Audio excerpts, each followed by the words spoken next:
Hello and welcome to Talk from Superheroes. Hey everybody, I'm Andrew Ivamy. And I'm Diana McCullum. And you're listening to Talk from Superheroes, where every week we discuss a piece of heroic television or film.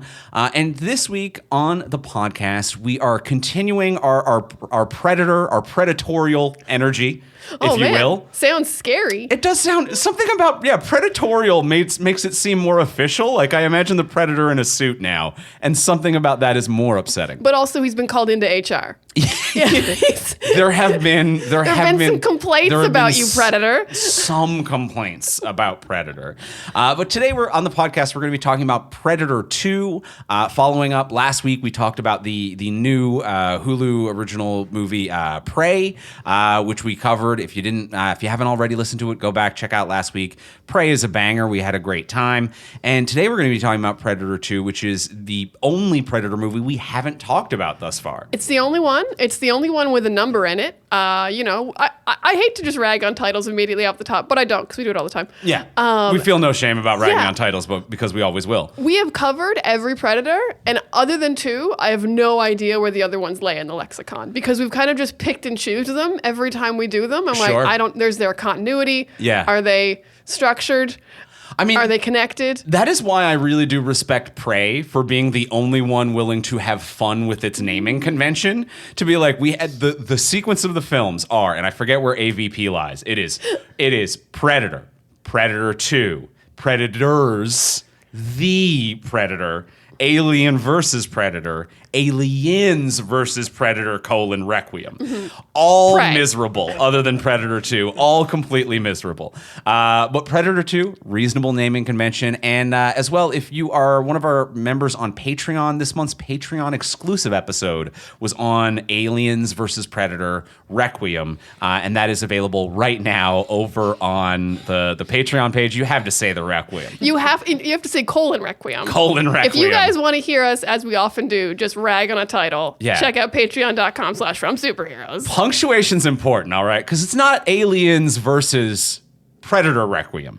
They're not mad at the funeral procession that the Predators are holding. It is Alien versus Predator, Big funeral. Big funeral. Fancy word for big funeral. So that is available right now over on the Patreon page. And before we get into today's episode, we want to thank our wonderful sponsor of today's episode. We want to thank our friends over at Masterclass. We need to thank our friends at Masterclass, where you can learn from the world's best minds anytime, anywhere, and at your own pace. They have over 100 classes from a range of world-class instructors. The things you've always wanted to do are closer than you think. There's so many great classes on Masterclass. Yeah, absolutely. I am bouncing through multiple simultaneously, because that is one thing that is nice about Masterclass, is that it's a very well-designed app that allows you to have an interest in several subjects. It's bite-sized and consumable depending on how much time that you have available, or you can sit and binge a lot. Right now, I am bouncing between 2 different instructors. I am bouncing between Ron Finley and gardening and botany, which is a lot of fun, very interesting, as well as Will Wright for video game design. Will Wright is the creator of The Sims and many different video games, and that has been phenomenally interesting. So they have fantastic instructors with really well-designed courses. Really well-designed. So, like, cinema quality instructors. There's, like, downloadable documents. There's always, like, graphics on the screen going along with what you're learning. I'm taking Matthew Walker. He's a scientist. He's doing the science of better sleep. And I have learned so much, just, like, what sleep is. There's, like, a 10-minute thing about how caffeine affects you and what it does and how it affects your sleep. There's one section about how to not get jet lag when you travel. I mean, sleep is so much of your life. I have loved this course so much. Yeah, well, not enough people are learning about sleep, which is a thing that we need to be good at. And it's a great, it's just a great program, because Masterclass allows you to, sign up if there's one particular thing you're interested in, but then while you're there, why not be interested in a bunch of things? Expand your mind, people. Learn so many things. So we highly recommend you check it out. Get unlimited access to every Masterclass. And as a Talk from Superheroes listener, you get 15% off an annual membership. Go to masterclass.com/TFS. That is masterclass.com/TFS for 15% off Masterclass. And thank you, Masterclass, for your support. Thank you, Masterclass. And now, let's get into Predator 2. We will be joined by wonderful guest Mark Little in a moment. Let's talk about Predator 2. The second one.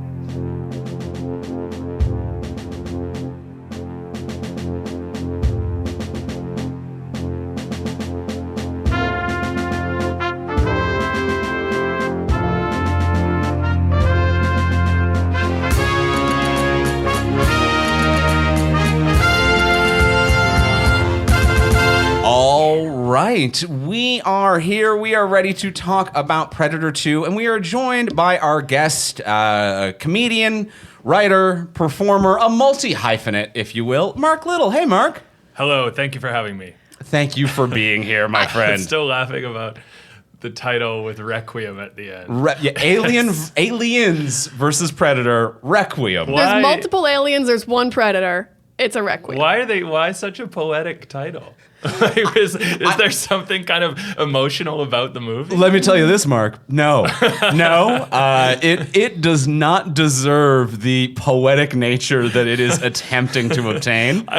Aliens versus Predator, an ode. It might be the opposite of emotions. Like, it makes you feel literally nothing. It's not bad and it's not good. Yeah. It is. We called it an exact 5. Why not go for like a fucking badass title then, like a Warzone or Resurrection or something like Requiem? What are you doing? Especially when that particular movie, it's about there is a bunch of aliens, like a town is wrecked, and I'm like, Alien Nation is right there. It is right there And with a double meaning. We do it as one word, but the two sides of the word are different fonts. Thank you. And the Thank you. Nation one is written like it's been scratched into iron by an alien acid claw. I think the Nation side is the font style of the Predator logo. Oh my. And Alien is the style of the Alien Play font. the theme song music again. Play that theme song music again. We need There a it little is. military triumph for that. So that's available over on our Patreon right now, patreon.com/robsuperheroes. But we're here today to talk about Predator 2. Yes. Let's start with the simple question. Let's go around the table with Diana. Did you like it? Oh yeah, I liked it fine. I mean, I think it's no Predator and it's no Prey, but like it's fine. I think people maybe shit on it because it's not nearly as good as Predator, like at all. But in terms of just like I've seen way worse action movies. Oh wow, yeah, like Danny Glover's here. He's having fun. Bill Paxton is a joy, a treat. He's wonderful. Love him so much. So yeah, the action's fine. It's like a little bit silly. The hunt isn't great at the end, but it's serviceable. It's a serviceable Predator film, so I liked it fine. All right, so you're at a serviceable. Mark, how do you feel? Did you like it? I thought the cinematographer did a great job. I thought all the scenes looked really cool. They were lit really cool. The colors were cool. I thought all the stuff in the like looked cool, or like the what do you call it? Like the meat packing plant. Yeah. But no, I was bored. I was bored for sure. I mean, obviously, like Predator's heat vision is cool. Anytime you cut to that, it's cool. But it was a boring movie.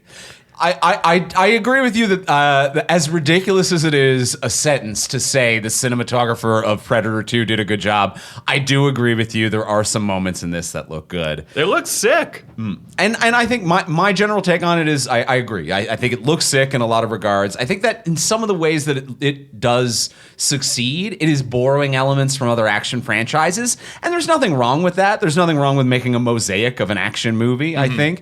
And I would agree that Paxton is another highlight for me.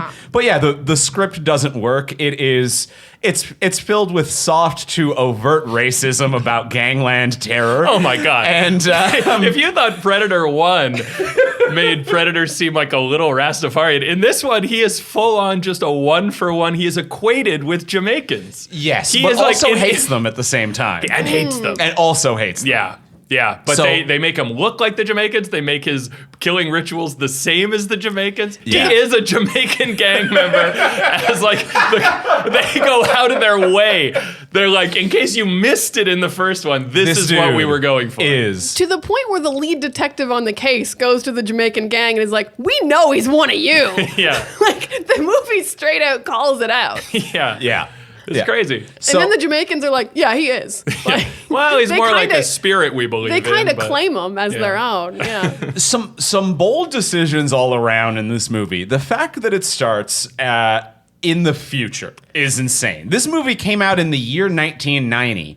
The opening title card says 1997.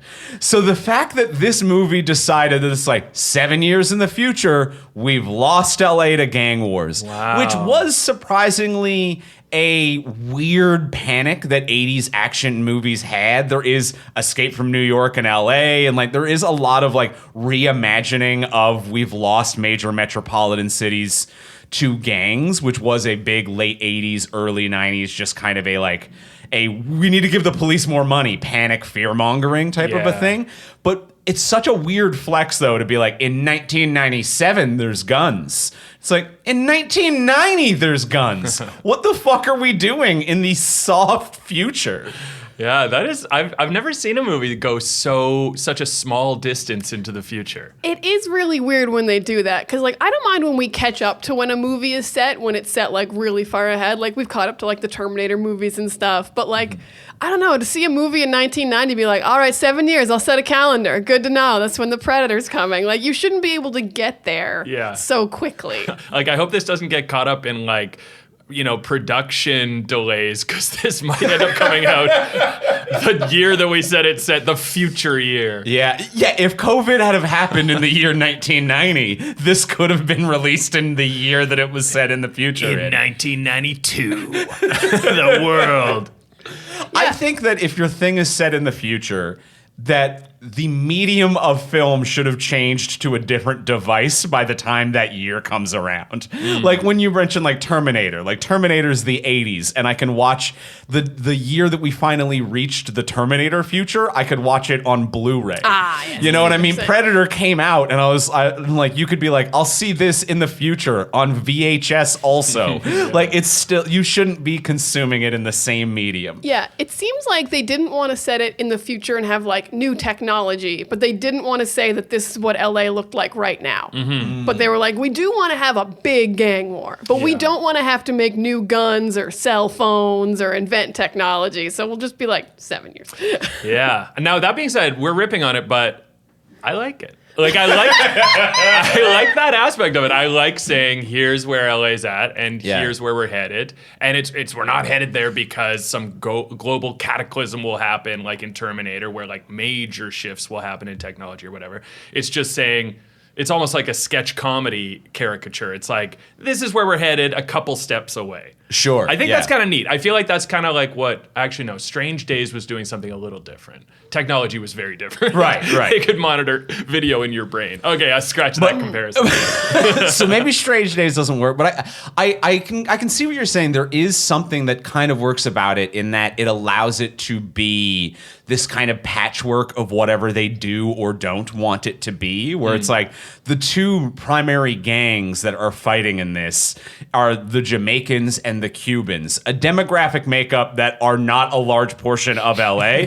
But like also it's just like they're like, we've made everything a little bit off. And I do think that one of the problems is that they're like, if everything's a bit off, it's not problematic, right? And I'm like, it still kind of is, but I appreciate the hustle you've made to be like, it's 97 and this doesn't make sense. Yeah, also like what the gangs seem to want in this world is just pure carnage. Yes. Like there's no clear motives. They don't appear to be after territory. They're just shooting people and laughing. Yeah. That's all they want. It's a real just rage-fueled fun. Like just like they're like the purges every day. We're just here to have fun, guys. It is the purge, isn't it? Yeah, it's just purge every day. But I also like the mishmash, like you said, because even though I'm the one who said they didn't change any technology, in the scene when Bill Paxton like follows them and films them somehow and shows that to Danny Glover in the bar later, like he films Gary Busey and them, and I'm like, what did you film them with in 1990 on a handheld device? Wow. That didn't make you stand out in a bar. That wasn't like a shoulder-mounted VHS camcorder. Like a TV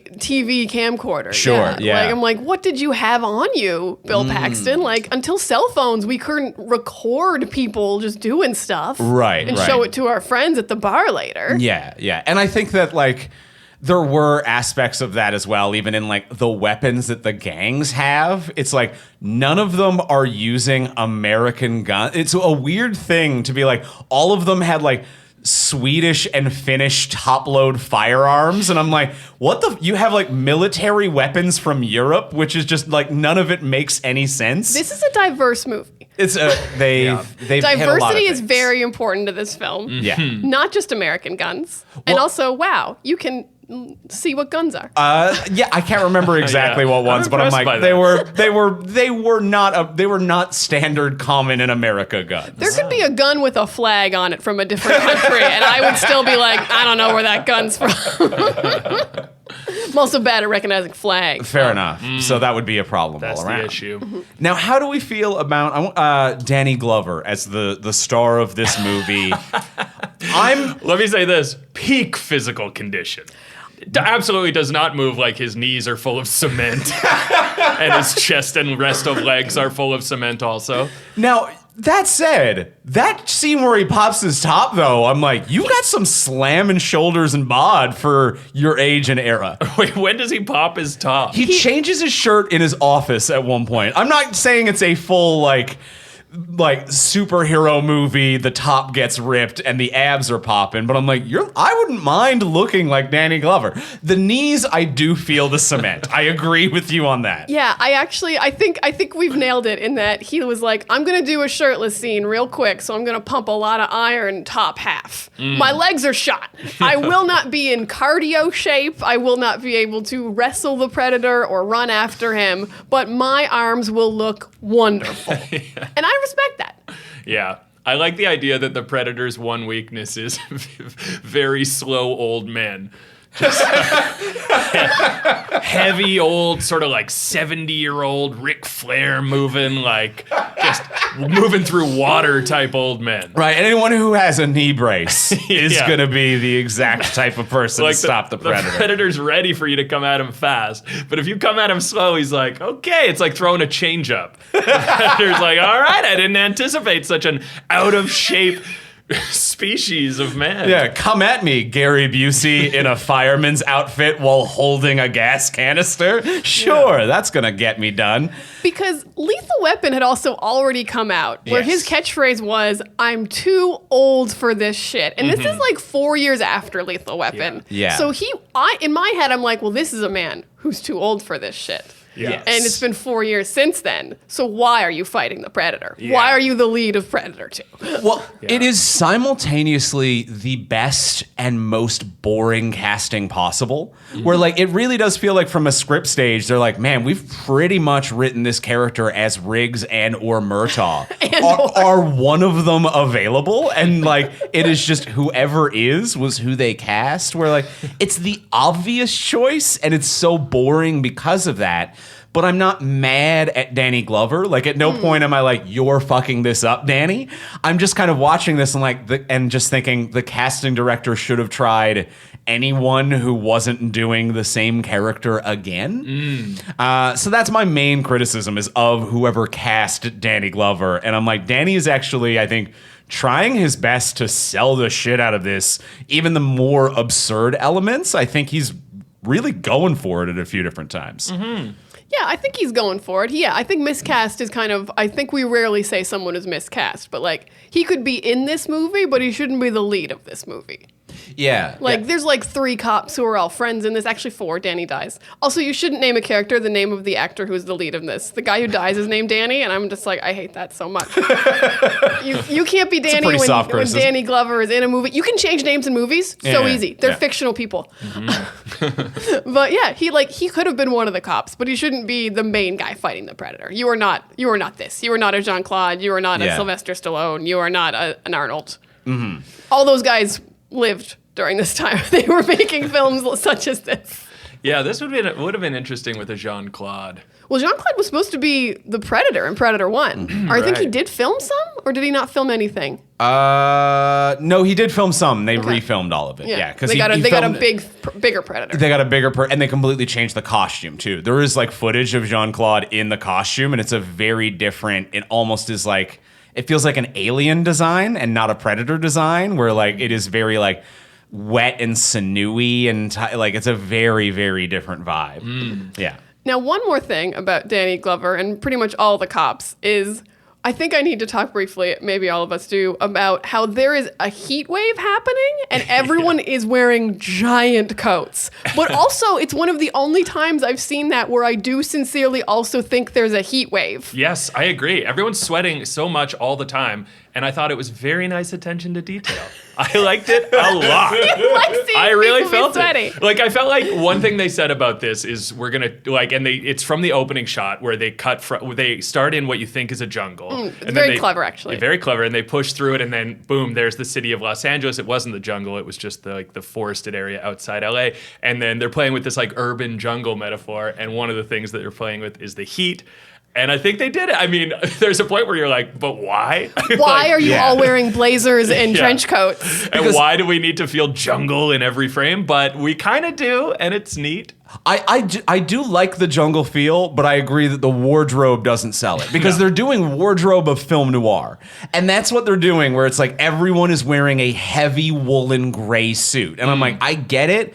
The police exist in film noir, and all of the civilians exist in an urban city during a heat wave in the year 1997. Yeah. And that juxtaposition doesn't quite work for me because at one point, the female officer, Leona, when she's on the subway, she's like, it's too damn hot. And she is fanning her duster, and underneath her duster is a leather coat, and underneath the leather coat is a full pantsuit. And I'm like, this is too many layers to complain about the heat.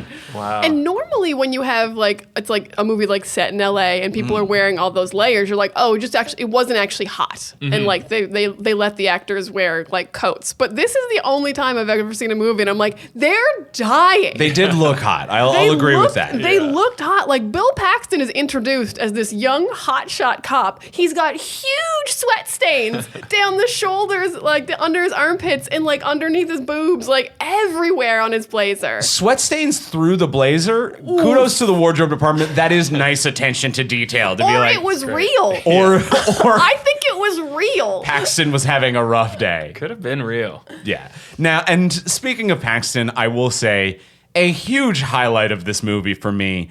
Bill Paxton is a man who has always understood the assignment. For better or worse, no matter what the script is, Bill Paxton is a man who has always shown up on set who's just like, I get it.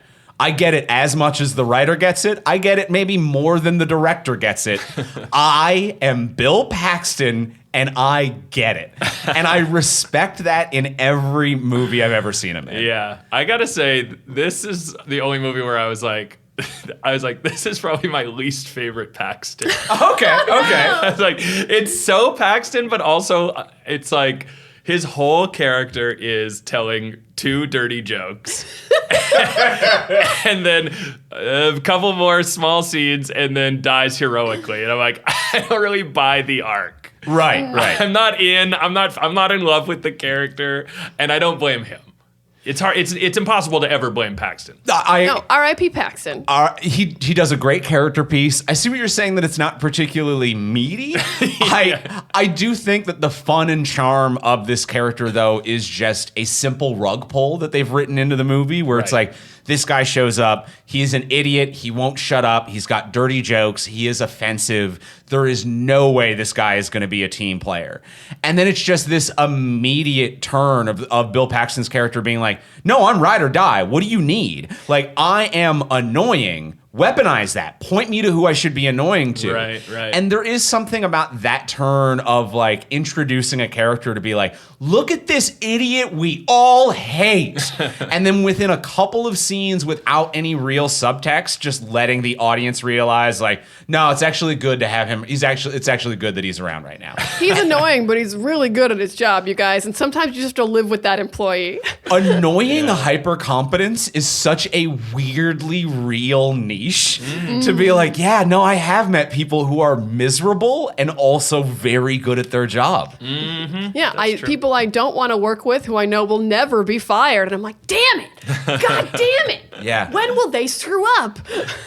So I like that. I like that kind of. You're selling me on it. It's not an arc, but it is, I think, like a nice tone for just a fourth build character piece. Yeah, I think where was I upset? I think it's because it's like, if you're gonna sell me like the sort of trope of the hotshot cop who doesn't like listen to anyone and is like a little bit annoying, and then all you're gonna have him do is like tell a couple dirty jokes. I'm like, there's just so much more you could do with that, you know? Right. Like I don't know. I felt like that was maybe my criticism of the entire movie is like, it always felt like they went to like a 6 out of 10, 5 out of 10 in all the stuff that they could have gone nuts on. They could have killed everyone harder. They could have. The only thing that they did 10 out of 10 was the gang stuff.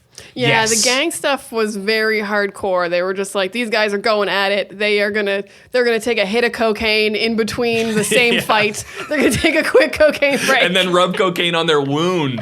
That was good. That'll make you feel a little better. I like anytime a gang member does this, and it happens in a lot of movies, is when they're so excited to be shooting their guns that they're not only pulling the trigger, they're also thrusting it at the people that they're shooting at. Pumping it forward. Like it's going to make the bullets go faster. It does, Mark. It does. Okay, well, you know The what? bullet's already a little bit ahead now. Yeah. I stand corrected again. Yeah, nothing says this was a prop gun like that happening, right? It is the physical equivalent of saying pew pew. I definitely get that. Also, one final Bill Paxton thing that I do actually think is kind of on what you're saying, where he doesn't make any sense, is that his nickname is the Lone Ranger, and he is such a team player. Yeah. He is just the most like, he's like, what do you need me to do, Danny Glover? Yeah, okay, I'll tell the journalist to go away. I'll follow that guy and tail him and see where they go. Like, he literally never does anything on his own except like tell the female cop to go save civilians. Yeah, and then die. And then die. Die kind of off camera. Lone Ranger of dying. Because I think there is a version of this movie that works better where it is a buddy cop movie where it is Danny Glover and any one of the literally partners. Any one of the cops, whether like any one of the other two, could be Bill Paxton, even the FBI agent played by Gary Busey, any one of them in a duo really, really would tighten up this movie a lot more. Yeah, or even just like as a team, to see them like as a team in a more fun way. You know, like I'm thinking of Aliens, and it's only for like the 2 scenes off the top, but like when did Aliens come out? Was it after this or before? Before. I don't remember the years. I do believe before. It did I think it was 80s, and this is 90s, so. Right. It felt like the sort of Latino woman in this felt like an echo of like, what's her name? Vasquez, I believe? Vasquez, yeah. Yes. Who's so memorable and so hardcore, and it felt like they were going for that. Yeah. But just all of the sort of typical characters that you see in Aliens are such like fun versions of those, and you're just like, oh man, I can't wait to see Vasquez and that like kind of dopey, tall, bald guy that she hangs out with and loves her. Like, I want to see their movie, I want to see these guys' movies. So that was such like a loved version of that, and this was such a sort of hastily assembled version of that. Yeah. What if we just get Bill Paxton again? Yeah, so Paxton will be kind of a loose cannon, and from Aliens, we got Bill Paxton, and that'll fill it out. And then Danny Glover will be kind of a loose cannon, and then this woman will be kind of a loose cannon. And you're like, okay, but who's what? And then they got just the one kind of overweight white guy who's like, I guess he's the voice of reason, but I also don't know anything about him. Yeah. It is hard to know anything about any of them and their motivations or what they have going on, or what the plan is really at all. And in terms of Aliens, Aliens did come out first. Aliens was 86, I believe. I looked it up a second ago. So Aliens did come out first. But when I mentioned earlier how some of the things that work in this movie are kind of a flavor of a flavor, it is very Aliens inspired, but not quite doing that. Mm-hmm. And I think also very much that scene in the meatpacking plant, the one that's a trap, where it is, we have the van watching the video feed of all the soldiers getting slaughtered. Much like the Aliens. I'm like, that is, you're literally doing the exact scene from Aliens. Yeah, it's what's his name? The Adam Baldwin is playing the overwhelmed lieutenant in Aliens. Yeah, and he kind of can't give the order to pull out. And it's a format that worked. And it works a little here, but it is like, I think a lot of the successes in this movie are that flavor of a flavor type of a vibe, where, right? Like, you know, that has a modicum of success, I think. Yeah, I mean that's sequel, baby. Actually, I just remembered that Aliens is also a sequel, so there's no excuse. With a wholly original type of feel and vibe. Yeah. Now, one of the few things I think we'll give a 10 out of 10 on, at least I will, some of the effects, and mostly the practical ones, like those skinned bodies in the penthouse looked awesome. Those are cool. Those looked like Sincerely genuinely upsetting. skinned people, and I was like, I don't think the public should see this. And I'm the public. And I'm upset about this. But also, that poor actress should not have been naked that whole scene. That was so unnecessary. I hated that.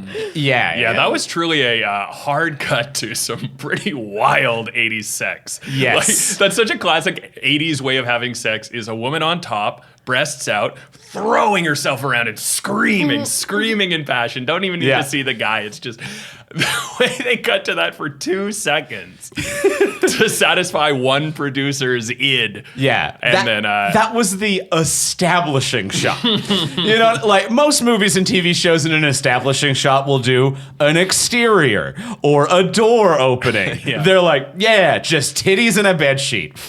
Just flying, and that is it. Titties that is and a what bed we sheet, show. 2 bits.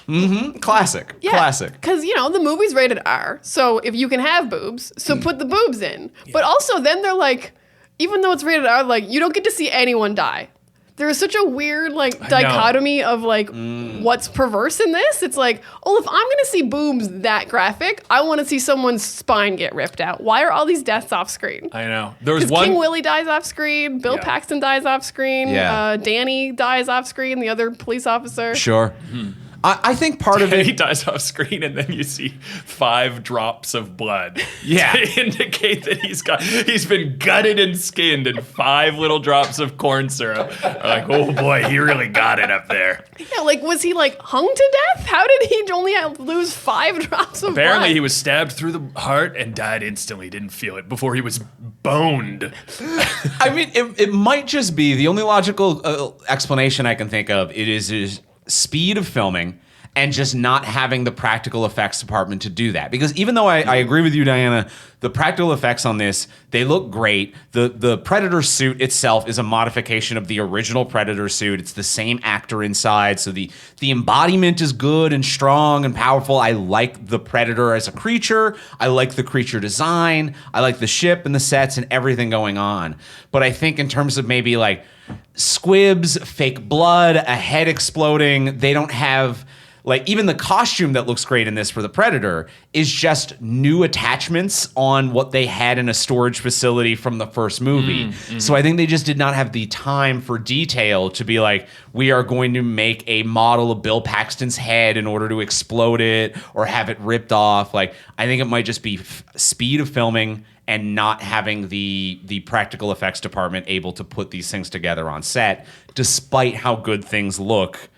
With the time that they had. I will say in terms of the off-screen deaths, I really liked King Willie's, how it like cut from him screaming and then it like cut to his face. So the Predator's approaching him and then it cuts to the sound of King Willie screaming and a close-up of his face, and then the camera pulls away and Predator's walking and you realize it's not a screaming head, it's just it's like a previous scream and then it's a severed head that the Predator's holding, and it looks really cool. It's a good match cut. That they really built though. Like, that wasn't his head. Yes, that's true. So, like, how did you not have a Bill Paxton head, but you had a random extra's head? You only get one head. I see what you're saying. You only got the head people were busy. Like, we can make you one head. Yeah, you want King Willie or you want Bill Paxton? Honestly, weird choice. It would have been cooler to see Bill Paxton. As you said, though, it's a great cut. It's a great cut. It is really, really. It's probably my favorite shot in the movie. I would say my favorite shot in the movie. I do really like as anticlimactic as it is that we don't see Bill Paxton die on camera. I like the train attack scene. Something about like the strobing light. The strobe light effect. Yeah. And that was just another example of like, what are we going to do? Are we going to like really detail out the lighting and really work on this? It's like, we've got a day to shoot it. We're just strobing a light and the guy in the Predator costume is going to walk around a train. Yeah. And that's all you need to be absolutely terrifying. Just like the bullets ricocheting, the quick cut deaths, it hides all of the imperfections.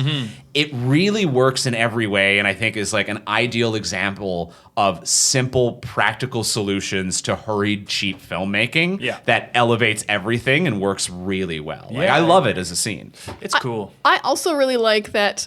I actually think this is a funny commentary on LA and on the Predator, because the Predator will only kill you if you're armed. So like, everyone on this train has a gun because it's like America, and they do. So like, just everyone pulling out their guns on the gang, and then the Predator being like, oh, everyone's armed. I can kill all you fools. This is so great. And then it's kind of just like, don't own a gun. The Predator won't kill you, America. Maybe it's a... Pacifism was a lesson of the first movie, but not one so this movie has to say. This movie seems to say there should be more pregnant women fighting the Predator. Oh, yeah. We got to get into that. We got to get into the Predator's moral compass, because it is Help me, Mark. It's a strange one. Now, let me just say this before we get into that. A rare sight in cinema of the LA underground transit system. It is very rare, isn't Do it? they have one? They do. Okay, And or was it's- that like and a it's- hope of 1997? Oh no! It was a hope of the. Do you remember in Roger Rabbit when yes. Eddie Valiant is like best Los Angeles best transit system in the world, kid. It's when he's sitting on the back of the trolley, and then that movie and Chinatown, I think. But that movie's all about like the freeway system, like people taking over the town with freeways. And kind of ruining the vibe, and then like project that into the future. They have no public transit, but they still have like a limited run subway system, which I rode when I was there, and it is super clean because no one rides it, and actually very safe. So wait, does it only go like 4 stops or something? It doesn't go very far. It's good if you want to get from like literally Hollywood to downtown. And then back. Okay. But it does I agree. It's rarely mentioned in film or television, a handful of times here or there. It feels like a dirty secret where it's just like there is some unspoken agreement where it's like, never mention the underground transit. Yeah. We're a car town, see? Mm-hmm. We can't let people know we know what transit is. We got to pretend we've never heard of transit. Exactly. But 90s LA really is like 70s New York in movies, hey? Where it's like, this is when it was raw and pure, like, although 90s LA, they weren't glamorizing it so much, but give it time. Sure. And I think that like it is that 70s New York and 90s LA are both perpetually in a heat wave. Yeah. And everything is all vents are steamy at the same time, where like I can see what you're saying there. There is parallels between the two. I get why LA is always in a heat wave. New York has a winter, and no movie has ever acknowledged it except like Home Alone 2. That's the only Home Alone one. is the rare New York winter on film.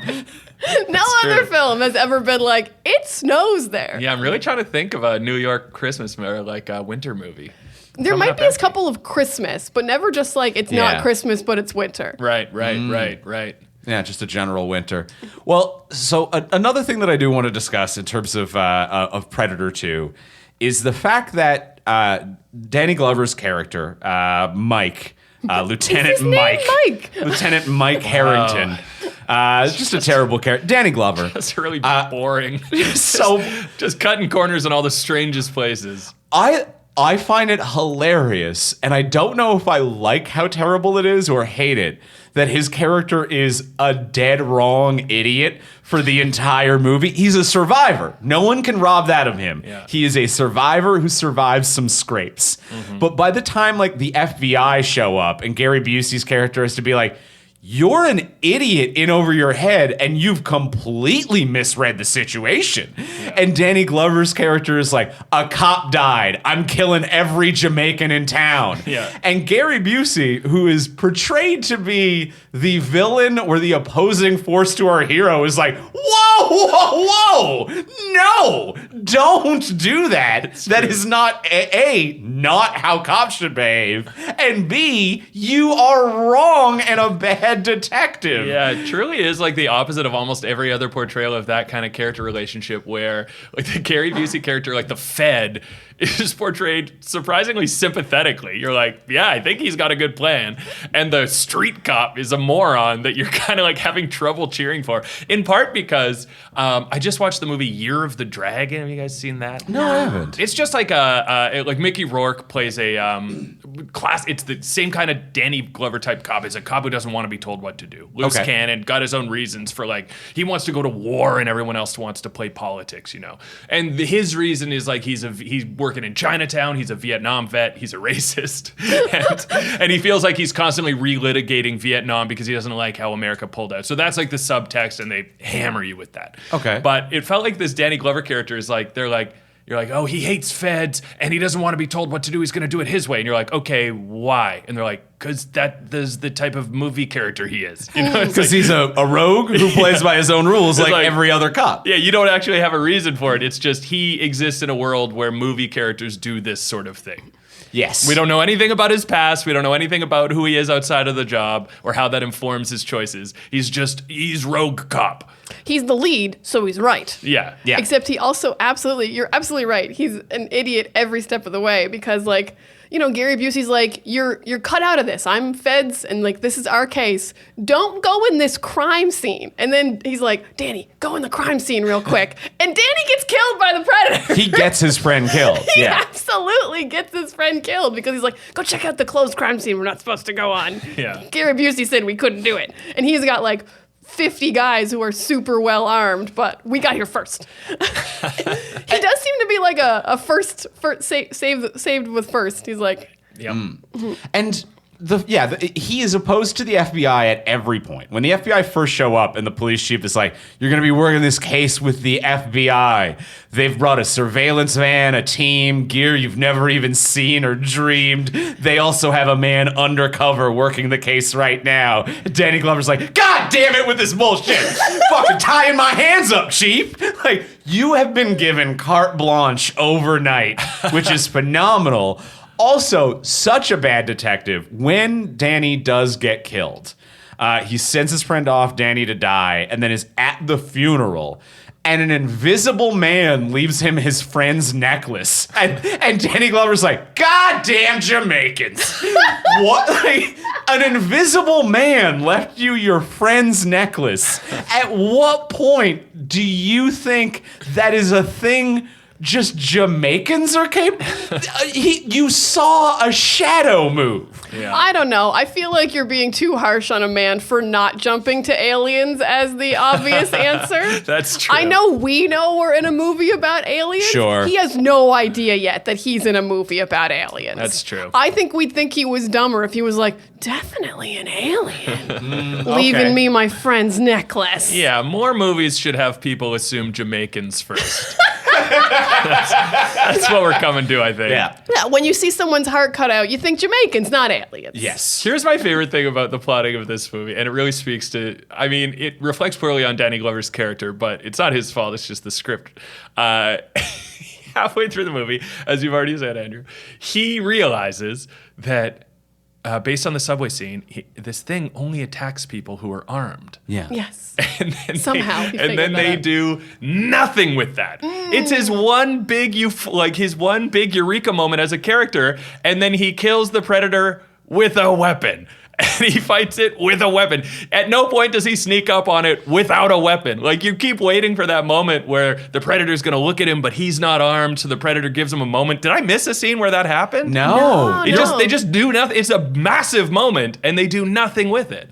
You're blowing my mind. He kills the predator in the most boring way. He kills him by stabbing him. Brute force slowly over the course of an evening. The one thing the predator's prepared to fight back against. Yeah, I mean, I would even argue, I think you're absolutely right, but I would even argue he has two revelations, because as we said, he also figured out he doesn't attack pregnant women. That's true. So he doesn't say, everyone put your weapons down. He doesn't say, pregnant women go in first. He doesn't have any kind of plan with this information of like, and that's like such a big part of the first one. Yeah. Like, Arnold finds out he can't see me if I'm covered in mud. Right. Arnold like comes up with so many ideas based off of what he's learned about the predator. And then critically puts those ideas into action. Yes, putting them into action is key. It would have been great if Arnold thought of all that stuff and then just won by punching the predator to death with the butt of a gun. Yeah, I would have loved to see Operation Pro-Life, where he just pushes a platoon of pregnant women at the predator and the predator fizzles out. Oh, I can't kill pregnant women, no! Yeah, you see the predator beep boop bopping on his wrist, trying to see if there's a way to kill the women without killing the child inside. Looking for like a legal loophole. Yeah, like heat vision, teach me. No, I think that is a fun Predator movie. Just a team of angry pregnant women just walking up unopposed to the Predator and like grabbing him by a dread and dragging him back to his ship. I want to see a scene where a Danny Glover type cop visits a university to talk to an ethics professor to get to the bottom of what the Predator believes and how to weaponize that against him. But then to further undermine Danny Glover's character, this is a phenomenal realization. I never really put it together while watching it. You're right. He has the moment of realization is like, no pregnant women, no gun, doesn't hurt pregnant women, doesn't hurt unarmed people. Fuck, I'm going to do nothing with that.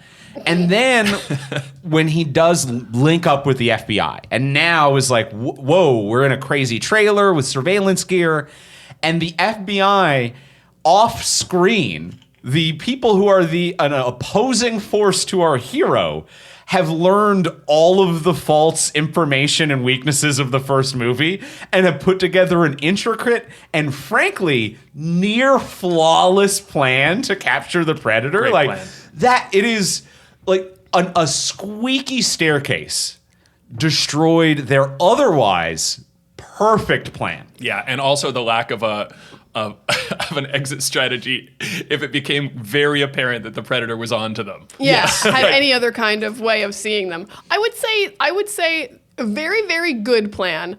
I will never go with a plan that is capture and don't kill because we want to like steal its science and stuff. Because it's not like we want to capture it because we're like, we just don't want to kill things. We're so nice. Like they're like, we want to steal its secrets. And I'm like, if you'd gone for a kill, you would have fucking obliterated this Predator. That was another crazy moment where it was like, yes, I agree with you. I was on the side of like, oh, you don't capture, you got to kill. But I feel like that was the only moment where, for me, it was like, oh, these feds are like the bad guys from Aliens, like the corporate stooges who don't realize the threat that they're dealing with and are willing to imperil people for the sake of profits or whatever. But in this movie, I feel like the only reason I had that reaction is just from other movies. Again, it's like a shadow of a shadow because there's no pushback in this movie. Like they say, we're going to capture it and not kill. And then Danny Glover goes, okay.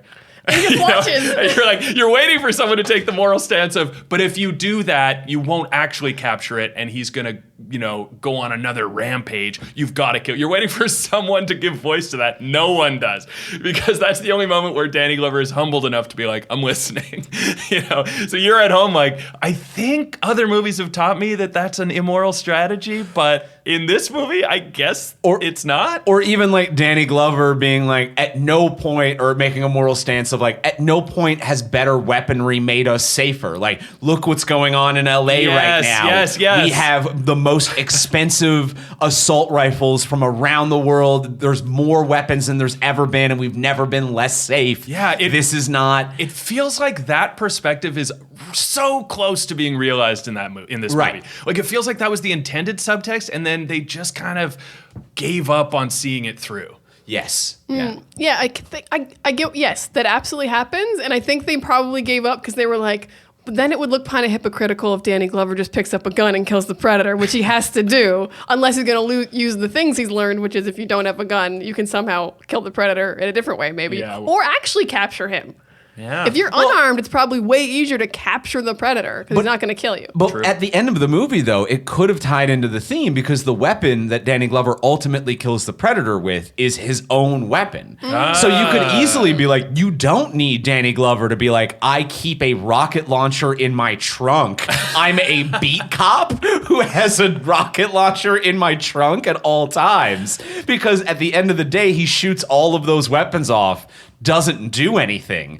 And then instead the Predator drops a sharp circle and Danny Glover's like, you will be killed by your own weapons, which could have easily been a lesson throughout the whole movie, for sure. Maybe it was, and maybe we were silly not to give them the credit for that, and you're pointing it out. Maybe it is on us. Maybe the whole movie's about being hoist on your own petard. Maybe the real Predator was the friends we made along the way. I think the real Predator is definitely Jamaican. For sure, that's part of it. Now we're taking the right lessons away from this movie. This is what they meant. Now, since we're talking about Predator morals, Predator feelings, we have to talk about the epic conclusion to Predator 2, where the other Predators show up. And they're like 8 Predators. Yes. I think that does kind of feed back into the idea that if the FBI had have captured the Predator alive or dead, and they'd be like, we did it. Safe at last. And then an army of Predators destroy the entire government out of vengeance. So I think that would have ended poorly for him in the end.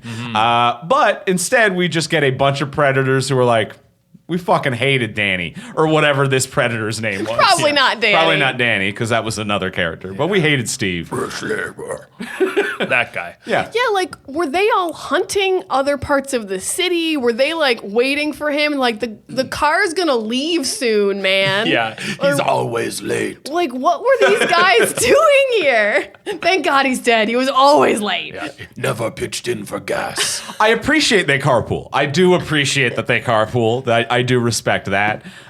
We should say, in case anyone hasn't seen Predator 2 so recently, what happens is Danny Glover just finishes killing Steve, let's call him, the Predator that we think is the only Predator in the movie, and then so many more Predators suddenly like materialize around him on the ship. Yeah. Yeah. And So then, they were there the whole time, I guess? I guess so. Or moments behind at the very least. Right. And then Danny drops his sharp circle, says, "Who's next?" And then they all walk away. And Yes. they pick up the dead body and they walk past. and then the One last Predator. Predator stays. Yeah. Tosses Danny an old a musket from the 1700s. Sure, yeah. Or like what? Like an old flintlock pistol. Yeah, flintlock pistol. You know your gun. and then also walks away. So they kind of like, it's almost like they tip their cap to Danny.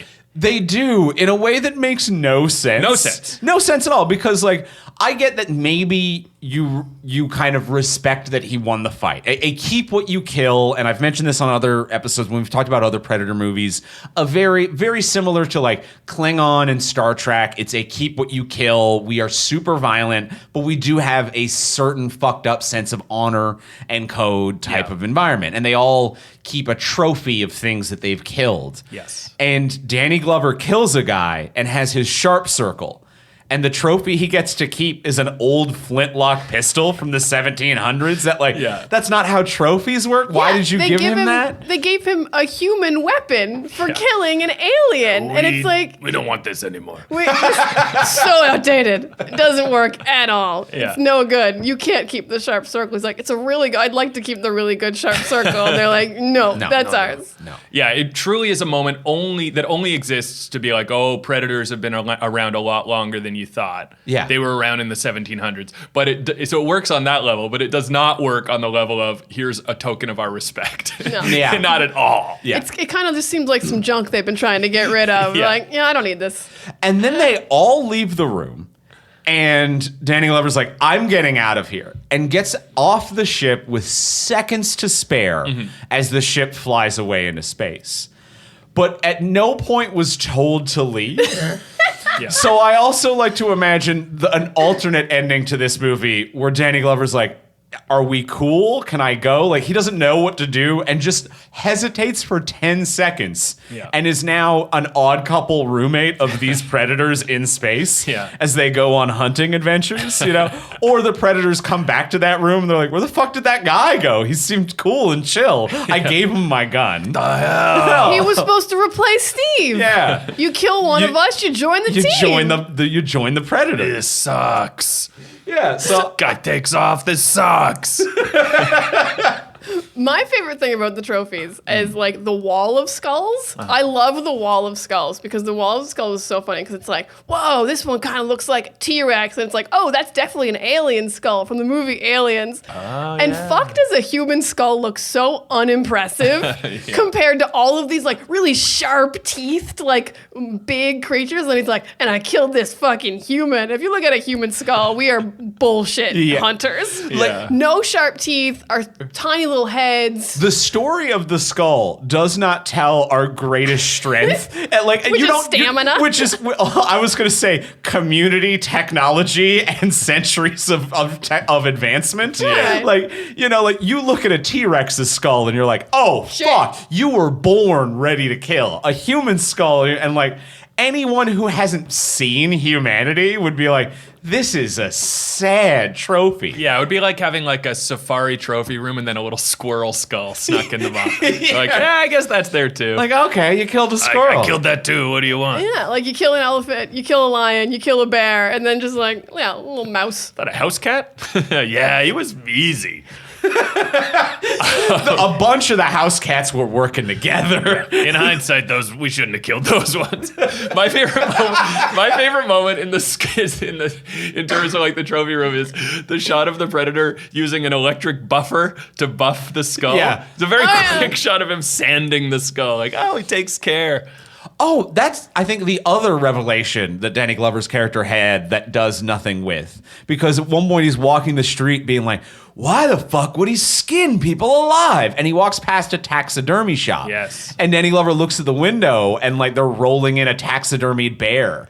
And Danny Glover's like, it's a trophy. Yeah. And then does, again, nothing with that information. You'd want him to do something like bad idea here, but like you want him to like create a sort of like safari, like, hunting environment to entice the predator and then trick him with that, You want him, exactly. He doesn't use the information. I thought you were going to say cut off your skin preemptively.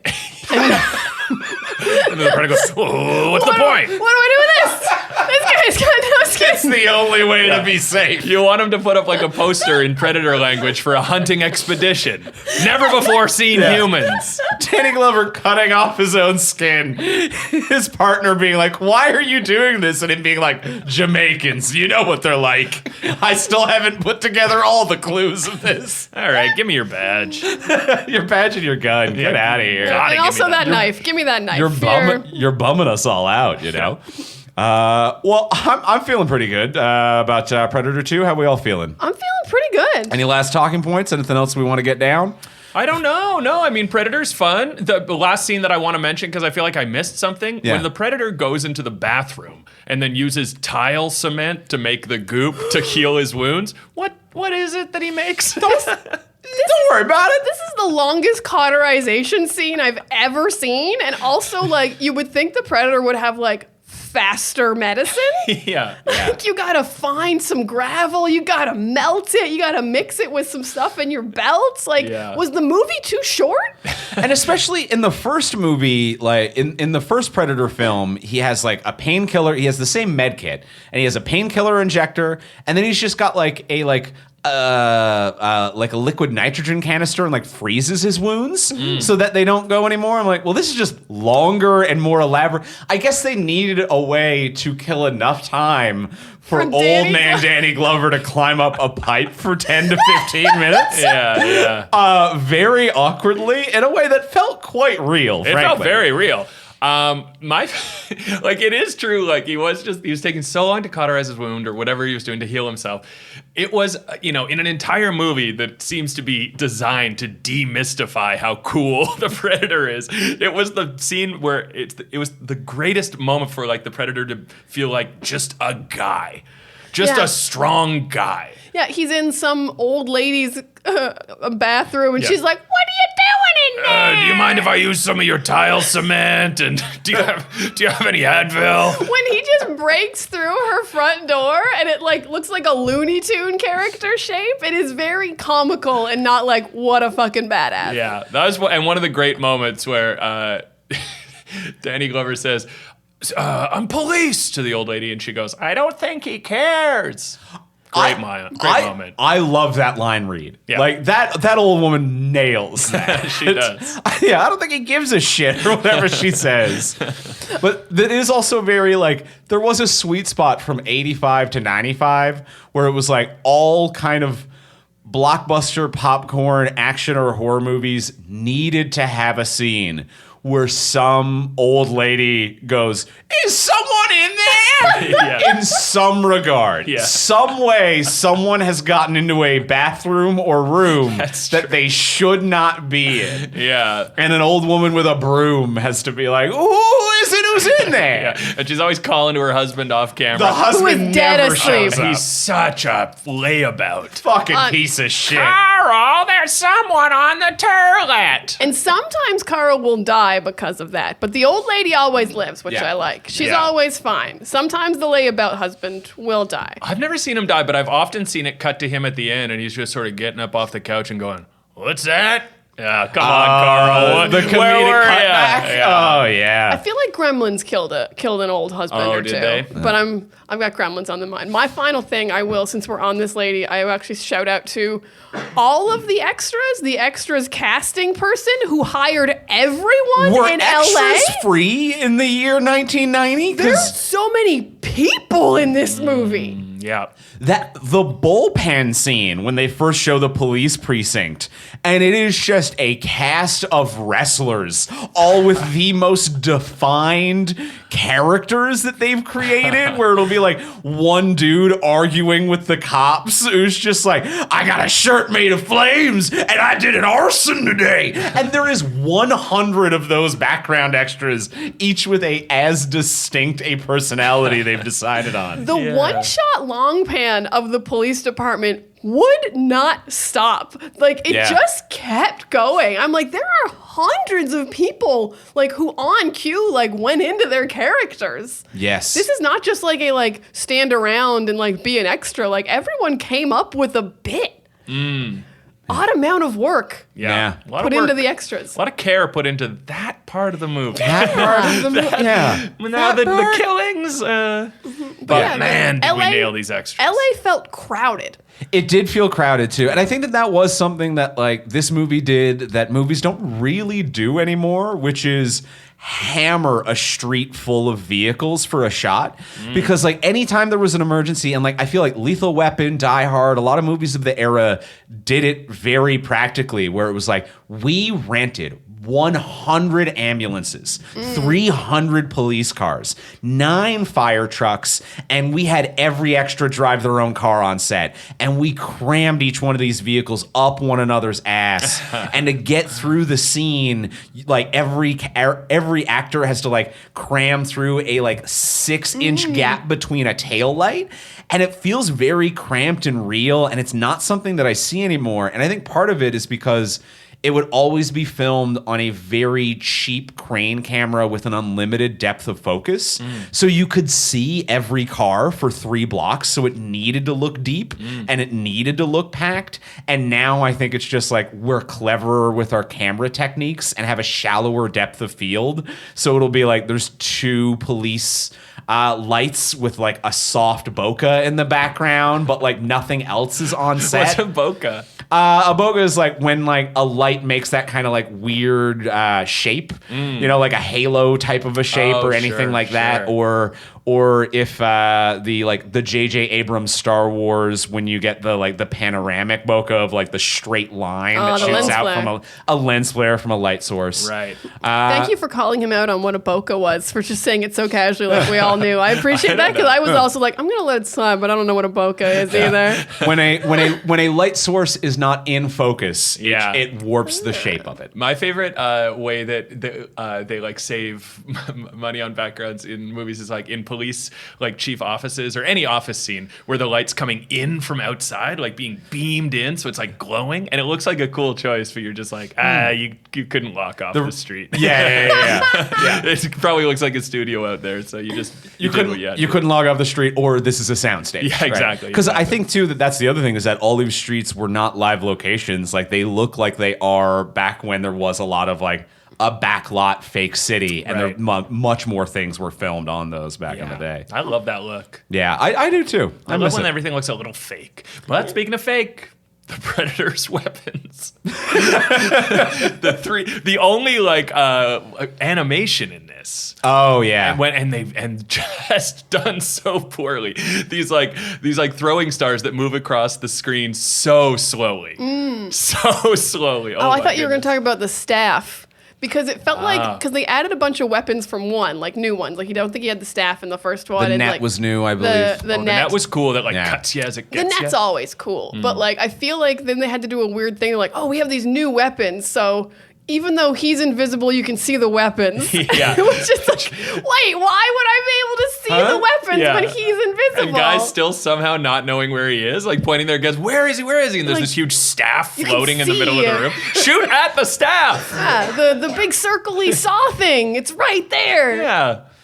Wow. Yeah. Good stuff. The floating weapons was a delightful moment. Well, let's go in for the close. Let's ask the final question of what would you change? So now that we've discussed everything we've discussed, we're going to ask the final question, what would you change about this movie if you could change anything? But before we do ask the final question, we want to remind our listeners, as we do every week, if you haven't already, please subscribe, rate, review on Apple Podcasts, Spotify, Podcast Addict, wherever you might be getting your podcasts. Wherever you're listening to this, there's probably a way to leave us 5 stars. There's probably a way to say that we're nice, and we would love that. It really helps us out. It makes us feel nice. It makes other people being like, oh, that's a good podcast. Absolutely. That is the main thing. It helps us move up the charts, and it helps makes us more likely that new listeners will actually hit subscribe. I know every podcast tells you to do this. There's a reason they do it. It's a free way to support the show. And while you're there, pick a couple of your favorite podcasts and also leave them a rating and review as well, because rising tide raises all ships. You know what I mean? But do it after us. After us. We're first, in case you get tired from the first one. And if you want to support the podcast monetarily, you can do that over on our Patreon. Patreon is a monthly subscription service where you can subscribe at whatever is in your budget, and you'll get exclusive content and bonuses depending on what your subscription level is. You can kick in $1, $5, $10, $20, whatever it is you have. You can choose monthly or yearly. And at the $10 hero level, you get a bonus episode of this podcast every single month. This month, we did Aliens versus Predator Requiem. You need the Requiem. Or else it's just the first movie. Or else it's just AVP. nothing. So we did that. That is available right now over on the Patreon page. And if you sign up at the $10 hero level, you get immediate access to the full back catalog as well, which is what, like 80 episodes now? It's like 80 episodes of things we don't cover on the regular podcast. We did just have someone ask if we did Stranger Things Season 4, Volume 2, and that is actually only available on the Patreon. Mm-hmm. So if you're looking for even more of us, it's on patreon.com/fromsuperheroes. That's patreon.com/fromsuperheroes. And let me ask you just one more time before we move on from this. What was the name of the movie that you covered in the last Patreon episode? Just to be clear, it is Aliens versus Predator Requiem. Thank you for whispering Requiem. I might have, you know what? You might be right. I might have been saying it too loud. It should, Requiem. If it was a smaller size font, I think I would say it like that organically. Love whispering an action movie title. That's definitely the vibe. That's the energy. I hope Requiem's written in like that sort of like fountain pen font, like Dear John or like a romantic drama movie. Yeah. It's a letter to your love from the past. Dear Predator, things are weird. Last summer changed me. Well, let's ask the final question of what would you change? Diana, let's start with you. What would you change? I have a small change, and then I have like a bigger change. So my small change is I don't really feel like Danny Glover and the Predator are like locked in battle, kind of like in the first one. Like he's just kind of like fights him, kind of stops, fights him, kind of stops. I'm gonna put Danny Glover on the subway when Bill Paxton gets attacked, and it's kind of like nonstop from there. It's not like there's a subway attack, we stop, the cops all show up, the ambulances show up. It's like he's on there. Bill Paxton gets kind of like pulled away. He also jumps off the subway, and he's just like chasing the Predator from that point on for like 30, 40 minutes. So it's kind of just a nonstop like battle they're in. I think that would bring up the tension a little bit more and like the kind of a battle that's been going on for a long time. So he's gonna be on the subway. My bigger change is because they don't care that it's called Predator 2, and I do. So my bigger change is we get to Gary Busey. He's got this great plan to trap the Predator, and he traps the Predator. He does it. But what they don't know is there's 2 Predators because it's Predator 2. Yes. They're like, we got him. He's frozen. And then his Predator friend, because we've established there's 8 of them waiting on the ship. And they're like, where is this guy? Mm-hmm. His Predator friend shows up, and it's like, oh, shit, all that tracking, we didn't realize there were 2 of them. And that's why there are so many kills. Because it's been 2 Predators the whole time. I love that. And there are even moments in the movie where it felt like the Predator was teleporting around LA. He was killing way too many people too if there was fast. 2, that actually would be kind of like a cool reveal. Yeah. So Predator 2 should have 2 Predators. I love this. Thank you. I love That's this. my change. Love this change. Mark, what about you? What would you change? Got half a dozen changes, but so a couple we've covered already. A big picture, here's what I would change. I would lean, like I said, I would take everything to 100. I feel like everything's living at a 60. I would take it to 100. That old lady who says, he's in my bathroom, would die. Her husband would die. Everyone would die, and everyone would die like crazy. Because if you're not going to do anything with the Predator being a weird pacifist unless you're holding a weapon, have him go nuts. Have him crush skulls. Have him just go on an absolute murking spree. and have those deaths be, budget and time pending. Cool. A lot cooler than what they are. More reasonable, maybe story change is I would do something with the pregnant lady. Yes. Like, for sure, it feels like you've got a cop. She did not die. She's pregnant. There could be a wild scene where it's Danny Glover trying to convince her to go back into action. And then she's the one who survives because he won't attack the baby. But that's kind of a weird quandary for Danny Glover. But how much does he care about the job? We're being told that all he cares about is cleaning up the streets. Would he sell out his own partner who's pregnant to clean up the streets? That would take him to a 10, That's a cool move. That's an extreme moral quandary that Yeah. you put into Predator too. It's an extreme moral quandary. If but she consents, I think I think it's acceptable. Yeah, yeah. I mean, I just think like you do something with it. It's Yes. a crazy moment where the Predator does a heat check sonogram on her, sees the baby in her womb and decides not to kill her, and then we never see that character again. Wild. Missed opportunity. And then, okay, you go, Andrew, and then I'm going to think if I can think of my last one. Okay. What would you change, Andrew? My big change is that I think Danny Glover's character needs to be more competent, recognized for it immediately. So what I want to do is give this movie the Men in Black treatment. So my idea is that we don't need a secret government organization. It can still just be the FBI. But I think it should be this first action scene where there is this gang war and Danny Glover's like, an invisible man murdered all of them. And the police are like, you're an idiot. It's a gang war. This is gang LA. It's gang stuff. And I think from the jump, Danny Glover needs to be like, it's an alien. And the reason I say this is the Men in Black treatment is that then a government agency that knows and is hunting an alien shows up and is like, hey, cops are normally idiots. You are too good for the job that you have. Yeah. Come work with us. So they're a team until Danny Glover realizes that they only want to trap. They're in for corporate profits, and then he has to go. He has to turn it. them. Yeah. That'd be fun. And then it makes him more competent. It allows him to be in, because like we as an audience know what the Predator is and have all of this information. So there's no reason for the lead character to be in the dark. So have the lead character be someone who's like, I'm really good at my job. I'm frankly underemployed as a cop. I am great at this. No one's listening to me. And then is filled in on what's going on, and then eventually has to go off on their own. I think that is a way better story. Yeah. Okay, I thought of my last one. So what is the coolest part of this movie? Big Willie's voodoo gang. That's the name of the Jamaican gang. Do Jamaicans have a history with voodoo? Because I know Haitians do. I think that this is also culturally incorrect. Could this be the one little blind spot of their Might be otherwise spotless racism? the one thing they got wrong. Yeah. Yeah, because I think I did read on IMDb that they were like, even though Jamaicans don't do voodoo, they found like one who said they did or something. But definitely, it's not really their culture. No. Well, I would say this. What does Danny Glover's character want? At the beginning of the movie, he wants more than anything to clean up the streets. And then kind of halfway through the movie, he just wants revenge for his partner. So we figure out what he wants the most. What does he care about? His partners, the people close to him, or the streets? If we can make it the partners, or either way, I think this could work. But either way, he alienates himself from the police department. That happens. He alienates himself from the feds. That happens. But he needs a team. Big Willie's voodoo gang.